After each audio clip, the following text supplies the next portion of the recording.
The diplomatic incident. The massive space station called Harmony's Rest floated in the empty space between star systems. It was the size of a small moon, and served as the meeting place for all the different alien races in the galaxy. Today, something important was happening. The humans were here for their first big meeting with the Galactic Council. Captain Sarah Chen walked through the long hallways of the station. Her black military uniform looked simple compared to the fancy clothes worn by the aliens around her. She was not very tall, but she moved with purpose. Her brown eyes took in everything around her as she headed to the meeting room. The hallways were filled with strange beings. Some looked like giant crystals that moved and talked. Others were clouds of gas that somehow stayed together in the shape of people. There were creatures with too many arms, others with no arms at all, and some that looked like walking trees. All of them stared at Sarah as she passed by. Sarah did not mind the stares. She knew what they were thinking. Humans were new to the galaxy. Most of these aliens had been traveling between stars for thousands of years before humans even learned to make fire. To them, humans were just babies who had recently learned to walk. Ambassador Torres was waiting for Sarah outside the meeting room. He was an older man with gray hair and kind eyes. He had been working with aliens for many years and knew their ways. "Are you ready for this?" Torres asked Sarah in a quiet voice. "As ready as I can be," Sarah replied. "What should I expect?" "The Zephyrians think they are the strongest race in the galaxy," Torres explained. "They have won every war they have ever fought. Their commander, Vexthara, is very proud. He does not like it when people disagree with him." Sarah nodded. She had read about the Zephyrians in her briefing files. They were blue-skinned aliens with 4 arms and were known for being excellent fighters. They had conquered many worlds and made other races serve them. The meeting room was huge. The ceiling was so high that Sarah could barely see it. A long table sat in the center of the room, surrounded by chairs of different sizes and shapes to fit all the different types of aliens. Large windows showed the stars outside. Commander Vexthara was already seated at the table. He was bigger than Sarah had expected. His blue skin had dark stripes and his 4 arms were thick with muscle. 2 of his hands rested on the table while the other 2 hung at his sides. His eyes were yellow with black slits like a snake. When he looked at Sarah, she could see that he thought she was weak. "So this is the human representative," Vexthara said. His voice was deep and rough. "You look very small for a warrior race." "I am not here to fight," Sarah said calmly. "I am here to talk about mining rights in the neutral zones." Vexthara laughed. It was not a friendly sound. "All the best conversations start with the threat of force, human. That is how the galaxy works." Other aliens began to fill the room. The crystal beings made musical sounds as they moved. The gas creatures whispered to each other in voices like wind. Everyone found their seats and the meeting began. Ambassador Torres spoke first. He explained that humans wanted to mine asteroids in the space between Zephyrian territory and human space. The asteroids contained rare metals that humans needed to build their ships and cities. "The terms are simple," Vexthara said when Torres finished. "You give us 70% of everything you mine. We let you work in that space without attacking your ships." "That seems unfair," Sarah said. "We would be doing all the work while you get most of the profit." "Fair?" Vexthara's yellow eyes grew bright with anger. "You have been in space for less than 100 years. We have ruled this part of the galaxy for over 2,000 years. You should be grateful we let you exist at all." "We are grateful for the chance to talk," Sarah replied. "But we will not accept a deal that bad. Perhaps we can find something that works for both of us." "There is nothing to discuss," Vexthara said, standing up. All 4 of his arms moved as he talked. "You take our offer or you leave." "Then I think we should look for other options," Sarah said. She remained sitting and kept her voice calm.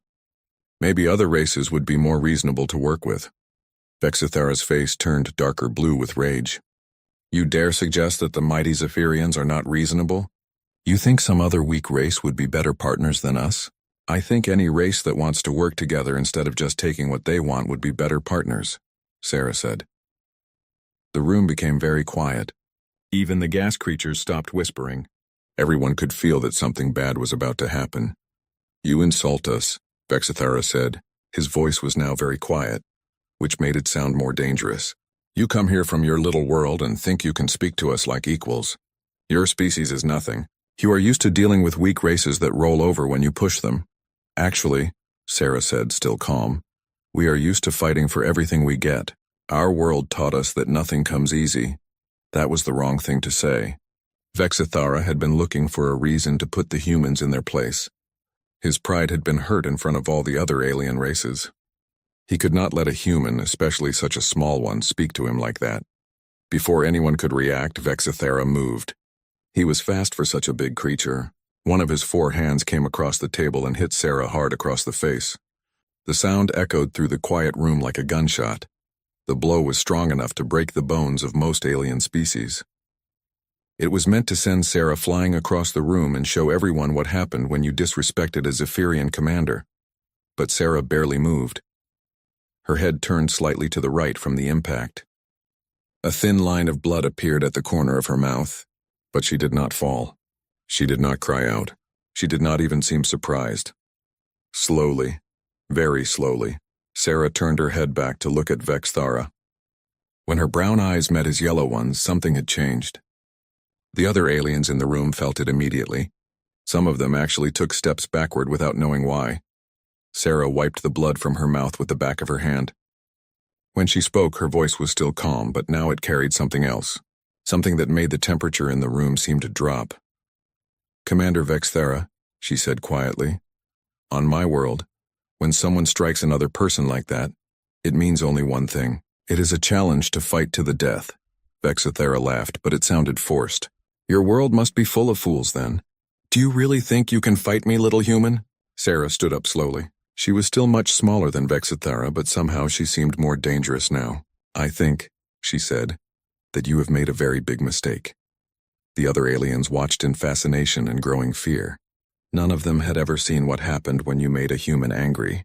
They were about to learn why Earth was marked in their databases as a death world, a planet so dangerous that most species would die just from visiting it. Sarah looked around the room at all the watching aliens. "I need 5 minutes to prepare," she said, "and I suggest you start recording this. The galaxy is about to learn something important about humans." The meeting room erupted in chaos as aliens began talking all at once. Some spoke in musical tones, others in clicks and whistles, and a few made sounds like grinding metal. But underneath all the noise, everyone was asking the same question. Had a human really just challenged a Zephyrian commander to a fight to the death? Ambassador Torres closed his eyes and sighed. He had worked so hard to make this first meeting go smoothly. Now everything was falling apart, but he also knew Sarah Chen, and he knew that once she made up her mind about something, nothing could change it. "Captain Chen," Torres said quietly, "perhaps we should think about this. There might be another way to handle this situation." Sarah looked at him with those brown eyes that now seemed to hold fire. "Ambassador, with respect, he struck me in front of representatives from dozens of species. If I back down now, every alien in the galaxy will think humans are weak. They will think they can hit us whenever they want." She was right, and Torres knew it. In the galaxy, respect was earned through strength. If humans showed weakness now, it would make every future negotiation much harder. Commander Vexithara was still laughing. He had 4 arms, each one stronger than both of a human's arms combined.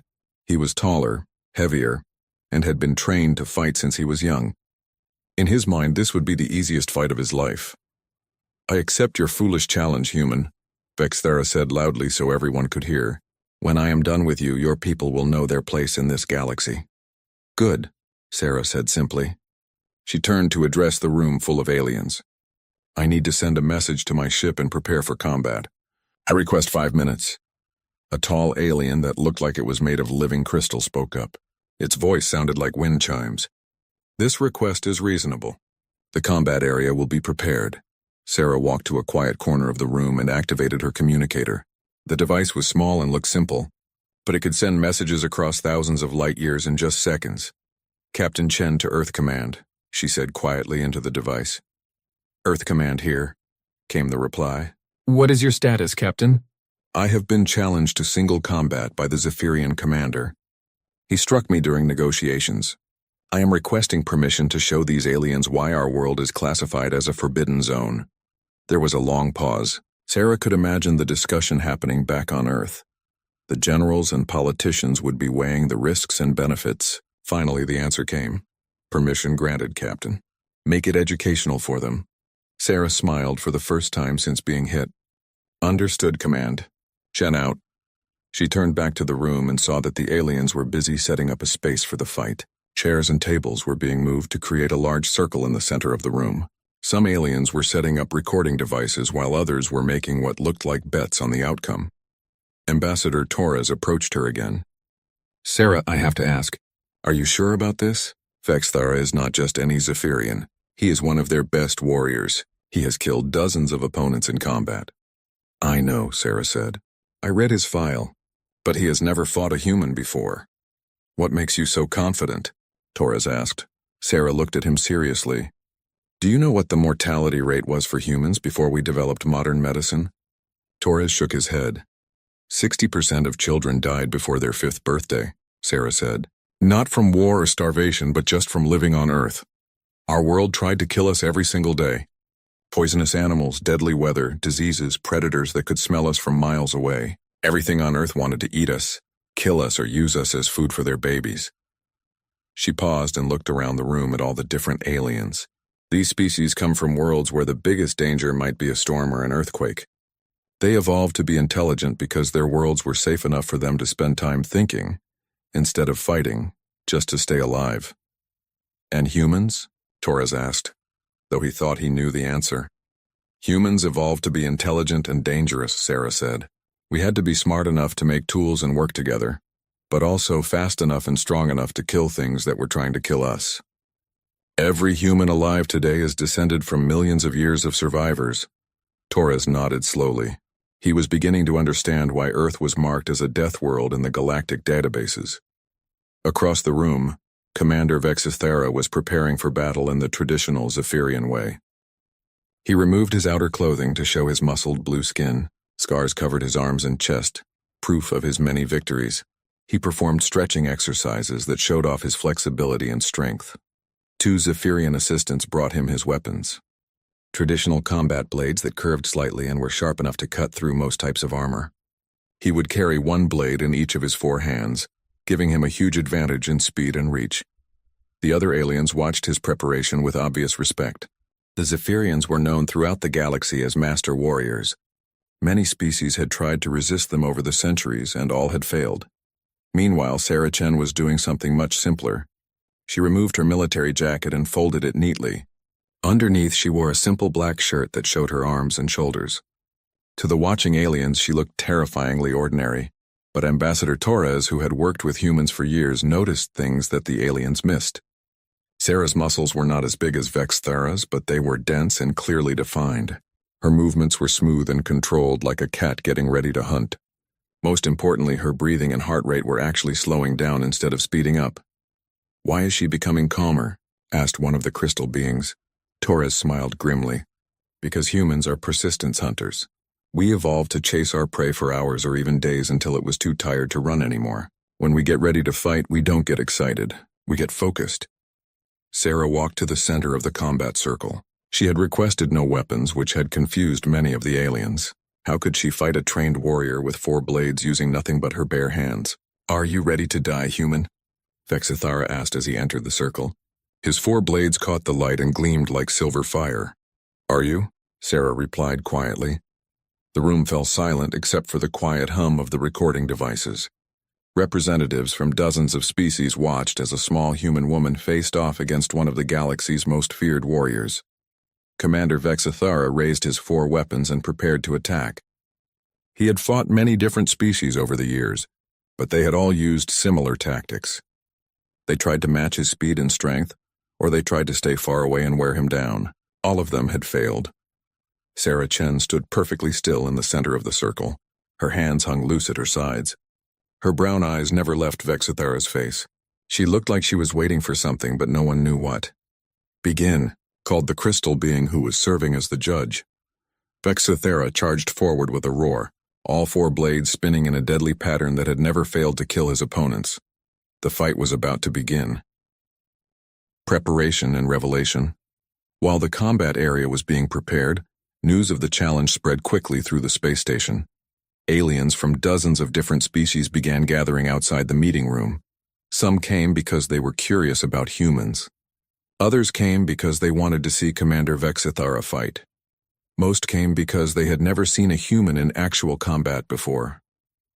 The crystal beings, who called themselves the hierarchs, were especially interested. They lived for thousands of years and collected information about every species they met. Their databases contained detailed files on almost every intelligent race in the galaxy, but their file on humans was surprisingly thin. "What do we actually know about human combat abilities?" asked one hierarch to another. Its crystalline body pulsed with different colors as it thought. "Very little," replied the second hierarch. "They come from what we classify as a Class 12 Deathworld. The gravity is 30% higher than galactic standard. The atmosphere contains high levels of oxygen, which makes fires burn faster and hotter. The weather systems are violent and unpredictable. But what about the humans themselves? Their initial scans showed normal physical capabilities for a species their size. Bone density is higher than average, muscle fibers are more compact, but nothing that seemed unusual. They appeared to be a typical developing species." The first hierarch's colors shifted to show confusion. If they are so ordinary, why is their world classified as forbidden to most species? "Because 97% of known species would die within one local day of landing on Earth," came the answer. "Not from the humans, but from the planet itself. The microbial life, the atmospheric pressure, the background radiation, the predatory animals, everything on that world is hostile to life." Meanwhile, in the preparation area, Sarah Chen was getting ready in her own way. She sat quietly on a simple chair, eyes closed, breathing slowly and deeply. To the watching aliens, it looked like she was sleeping or meditating. They had no idea what was actually happening. Sarah was entering what human soldiers called the zone. It was a state of mind that humans could reach when they needed to fight for their lives. Her heart rate slowed to 40 beats per minute. Her breathing became so quiet that it was almost silent. Her mind cleared of everything except the fight that was coming. This was something that had evolved in humans over millions of years. When their ancestors faced dangerous predators on the African plains, those who could stay calm and focused were the ones who survived. Those who panicked, or let emotions control them, became food for lions and hyenas. Captain Chen opened her eyes and looked at her hands. They were steady, without even the smallest shake. She flexed her fingers and felt the strength in them. Human hands had evolved to grip tools and weapons, but they could also crush and tear when necessary. She stood up and began a series of simple stretches. To her, they were just basic exercises to keep her muscles loose. But to the aliens watching, her movements looked wrong somehow. Too fluid, too controlled, like a predator testing its own body before a hunt. "Look at how she moves," whispered a gas creature to its companion. "It is like she is made of flowing water." "No," replied the other gas being. "It is like she is made of controlled violence." Sarah finished her stretches and walked over to where Ambassador Torres was standing. The older man looked worried, which was understandable. If Sarah lost this fight, it would make future negotiations much more difficult for all humans. "How are you feeling?" Torres asked quietly. "Good," Sarah replied. "Ready? Is there anything I should know? Any strategy you are planning?" Sarah thought for a moment. "Do you remember learning about human history in school? About how we used to hunt animals much larger than ourselves?" "Yes, I remember reading about that. But those were primitive humans using spears and arrows." "The tools changed," Sarah said. "But we did not. We are still persistence hunters. We are still pack hunters. We are still designed to kill things that are bigger and stronger than we are." She looked across the room at Commander Vexis Thara, who was showing off his weapons to a group of admiring Zephyrian assistants. "He thinks this is going to be like his other fights. He thinks I will try to match his strength or run away from his blades. He is wrong. What are you going to do?" "What humans have always done," Sarah said simply. "I am going to find his weakness and use it against him." Across the room, Vexithara was indeed confident. He had fought representatives from 17 different species over his long military career. Some had been stronger than him, others faster, and a few had been more intelligent. But none had been able to combine all those traits effectively. More importantly, none had been willing to take the kind of damage necessary to get close enough to hurt him. "This will be over quickly," Vexthera told his assistants. Humans are small and weak. They have no natural weapons like claws or poison. They are just another talking animal species that got lucky and learned to build starships. One of his assistants, a younger Zephyrian named Kethtar, looked uncertain. Commander, the databases say that humans come from a very dangerous world. Perhaps we should be more careful.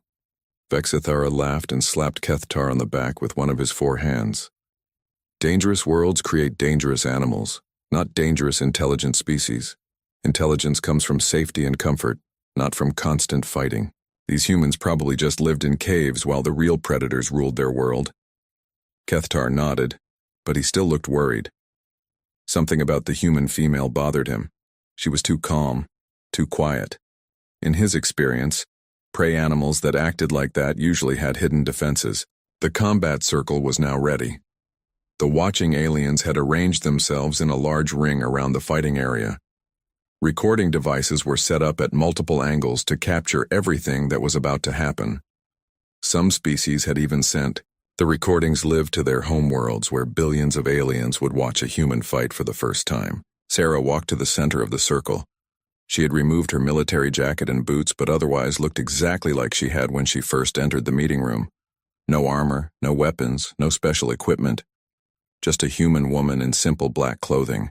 The difference was in her eyes.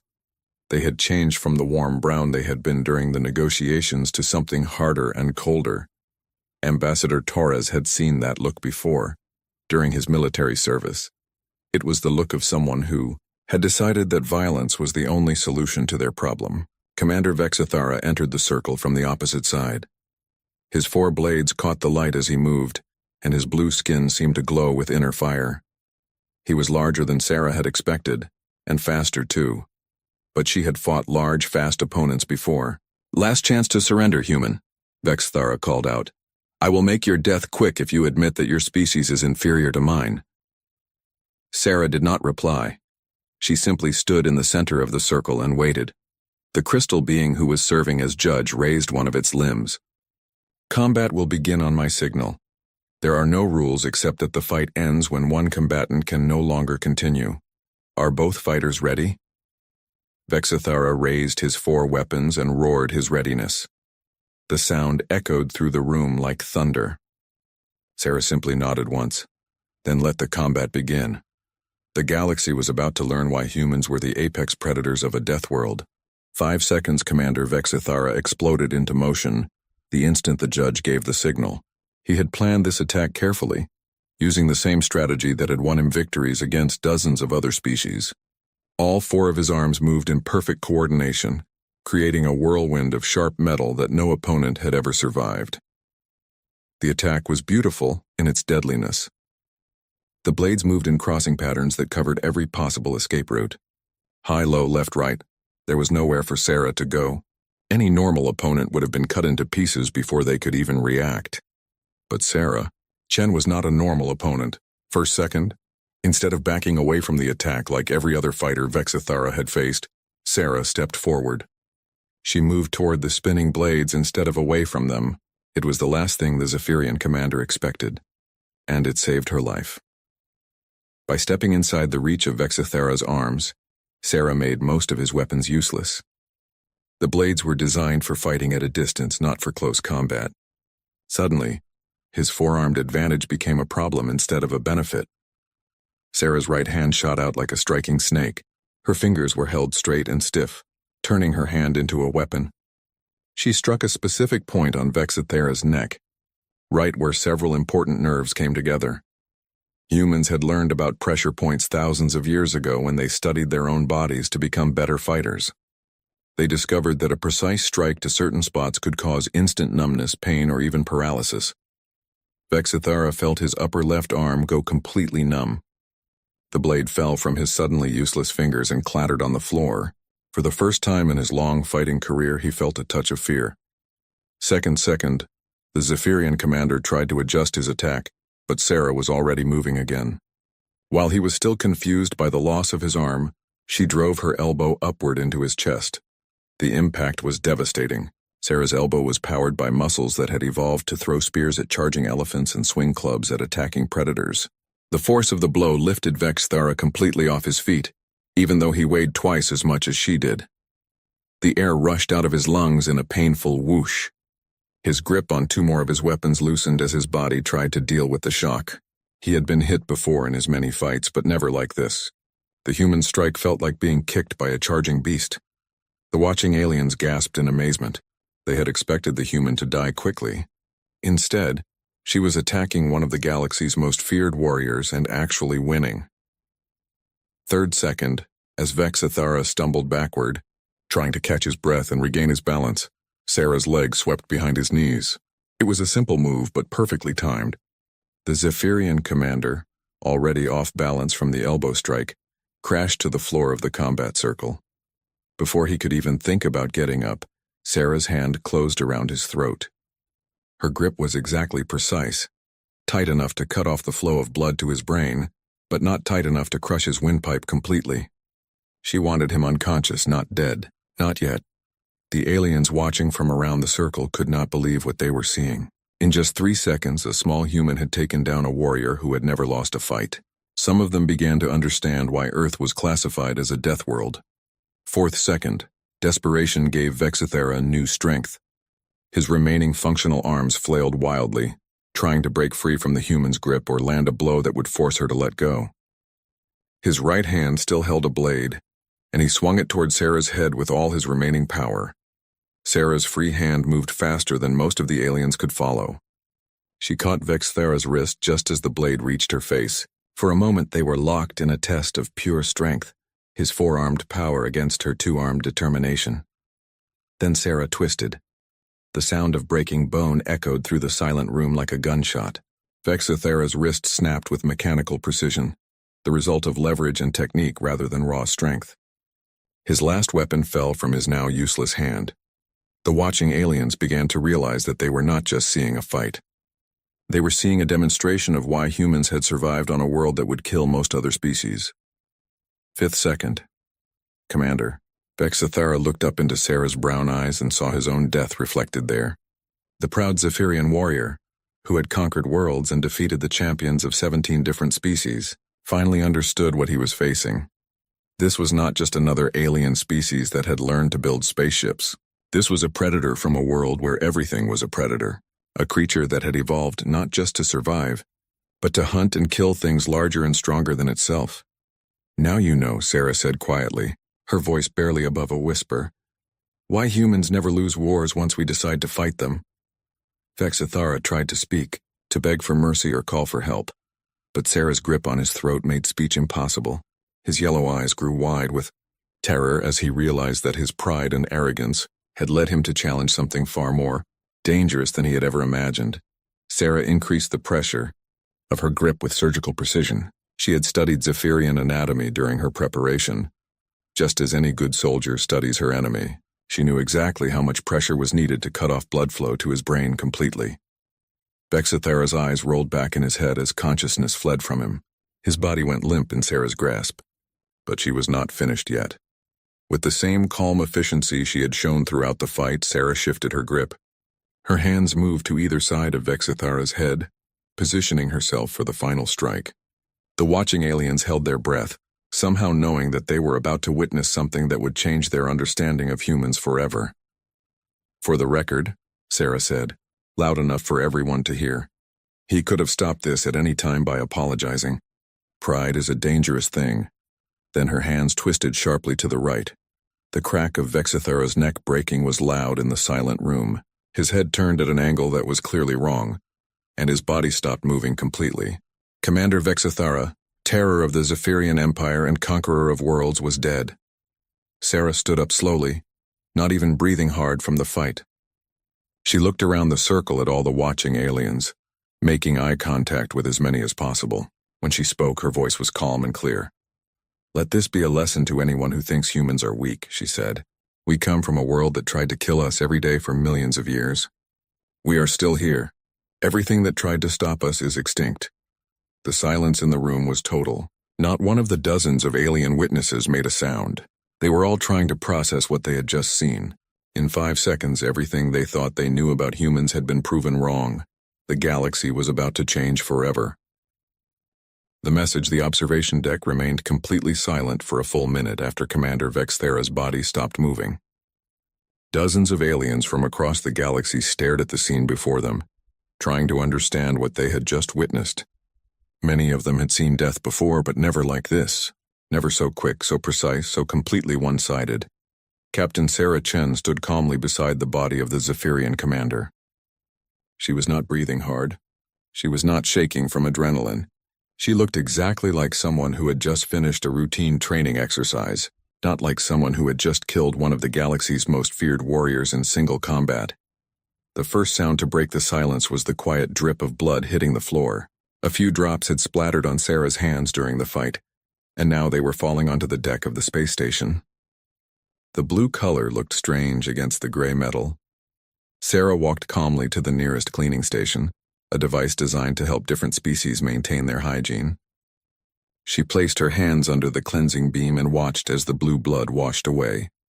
Her movements were casual and efficient, as if she washed alien blood from her hands every day. Ambassador Torres was the first person to move. He walked slowly across the combat circle, stepping carefully around Vexthera's body until he reached Sarah's side. His face was pale, but his voice was steady when he spoke. "Ladies, gentlemen, and collective consciousnesses," Torres said, addressing the crowd of aliens. "You have just witnessed why Earth is classified as a death world, and why humans have never lost a war once we decide to fight it." His words seemed to break the spell that had fallen over the room. Suddenly everyone was talking at once. The crystal beings chimed like broken music boxes. The gas creatures whispered in voices like wind through dead trees. Other species made sounds of shock, fear, and amazement. But underneath all the noise, Sarah could hear something else. The soft hum of recording devices. Every moment of the fight had been captured from multiple angles. Within hours, those recordings would be spreading through the galactic communication networks. A Zephyrian assistant, the young one called Kethtar, approached the combat circle. His yellow eyes were wide with shock as he stared down at his dead commander. When he looked up at Sarah, she could see a mixture of fear and respect in his gaze. What do we tell the Empire?" Kethtar asked quietly. "You tell them the truth," Sarah replied. "Your commander challenged me to single combat, and he lost. According to galactic law, there is no crime in defending yourself during a formal challenge. But he was the best of us," Kethtar whispered. "He had never been defeated." "Now he has," Sarah said simply. "And if anyone else from your empire wants to try the same thing, they will end up the same way." The young Zephyrian nodded slowly and backed away. Sarah could see that he was already planning what he would say in his report back to the Zephyrian military command. The story he told would spread fear through their entire empire. Across the room, the crystal beings were having an intense discussion among themselves. Their bodies pulsed with rapid color changes as they shared information at the speed of light. Finally, one of them approached Sarah. "Captain Chen," the hierarch said, its voice like the sound of wind chimes in a storm. "We must revise our assessment of human capabilities. Our previous calculations were insufficient." "What kind of revisions?" Sarah asked. "We had estimated human reaction times to be average for a species your size. We now calculate them to be 300% faster than our previous assessment. We had classified human strength as normal. We now understand it to be far above galactic average. Most importantly, we had failed to account for human tactical thinking during combat." Another crystal being joined the conversation. "Captain, may we ask where you learned to fight like that?" Sarah thought for a moment. "Every human child learns basic self-defense. But I also spent 10 years in the military, and I studied martial arts for most of my life." "Martial arts?" "Fighting techniques that humans developed over thousands of years. We have dozens of different styles, each one designed for different situations and opponents." The two hierarchs exchanged rapid color patterns that Sarah could not understand. Finally, the first one spoke again. "We would like to propose a new treaty between your species and the Galactic Council, one that recognizes human, unique capabilities." Before Sarah could respond, Ambassador Torres stepped forward. "We would be happy to discuss new agreements," he said diplomatically. "But perhaps we should wait until word of today's events has spread through the galaxy. I suspect many species will want to renegotiate their existing agreements with humanity." He was right. Already some of the alien representatives were talking urgently into their communication devices, sending word back to their home governments. Sarah could imagine the panic that would spread when the recordings of the fight reached different worlds. A gas creature that Sarah had not spoken to before drifted over to join the conversation. When it spoke, its voice sounded like whispers in an empty room. "Captain Chen, we represent the collective of the Outer Rim. We have several territorial disputes with human colonies. After witnessing your demonstration, we would like to withdraw all our claims and negotiate peaceful boundaries." "That would be wise," Sarah said calmly. More aliens began approaching, each one wanting to discuss changes to their relationships with humanity. Some wanted to negotiate new trade agreements. Others wanted to apologize for past insults. A few wanted to ask if humans would be willing to serve as military advisors or peacekeepers. Sarah listened politely to all of them, but she did not make any commitments. That was Ambassador Torres's job. Her job had been to show the galaxy what humans were capable of when pushed too far. As the crowd of aliens continued to grow around them, Torres leaned close to Sarah and spoke quietly. "How did you know it would only take 5 seconds?" Sarah smiled for the first time since the fight had ended. "I did not know exactly how long it would take, but I knew it would be fast." Vexathara was a good fighter, but he had only ever fought other aliens. He had never fought a human. What made the difference? He fought with honor and tradition, Sarah explained. He used the same techniques that had worked against every other species. But humans do not fight with honor when our lives are threatened. We fight to win, and we use whatever methods work best. Torres nodded slowly. "And now the whole galaxy knows that." "Now the whole galaxy knows that," Sarah agreed. Across the room, she could see the Zephyrian assistants carefully wrapping their dead commander's body for transport back to their ship. They moved slowly and quietly, obviously still in shock from what they had witnessed. Within days, Sarah knew the story would reach every corner of the Zephyrian Empire. The military leaders who had planned to test human resolve would think twice. The politicians who had considered taking human colonies by force would look for other options. But it was not just the Zephyrians who would be affected. The recordings of the fight were already being transmitted to hundreds of different worlds. Species that had never heard of humans before would suddenly know exactly what Earth's children were capable of. 3 hours later, Sarah received her first proof that the message had been received. A priority communication arrived from the Vegan Trade Consortium, a group of alien merchants who had been demanding unfair taxes from human cargo ships. To the human government, the message read, "We apologize for any inconvenience our trade policies may have caused. We would like to negotiate new agreements that are fair to all parties. We have enclosed a proposal that we hope you will find acceptable." Sarah looked at the proposed trade agreement and laughed. The terms were more favorable to humanity than anything Torres had dared to ask for in previous negotiations. By the end of the week, similar messages were arriving from across the galaxy. Pirates who had been raiding human shipping lanes announced that they were looking for new targets. Alien governments that had territorial disputes with human colonies suggested peaceful arbitration instead of military action. The message was spreading faster than Sarah had expected. Humans were no longer seen as weak newcomers who could be bullied or ignored. They were now recognized as the apex predators of a death world, and the galaxy was treating them with the respect that such creatures deserved. Captain Sarah Chen returned to her duties as if nothing unusual had happened. But now she was accompanied everywhere by a respectful distance maintained by alien crew members who suddenly found urgent business elsewhere when she walked by. The galaxy had learned its lesson in 5 seconds, the hard way, just like everything else humans had ever taught the universe. 1 week after the fight, a simple message was transmitted across all major galactic networks. It was an update to the species database entry for humans. Urgent revision. Previous assessment of human physical and mental capabilities was catastrophically underestimated. Recommend extreme diplomatic courtesy in all interactions. Species classification updated from developing to apex predator. Additional note: under no circumstances should any being initiate physical contact with humans without explicit permission. Violation of this guideline may result in immediate termination. Thank you for watching and comment for next part.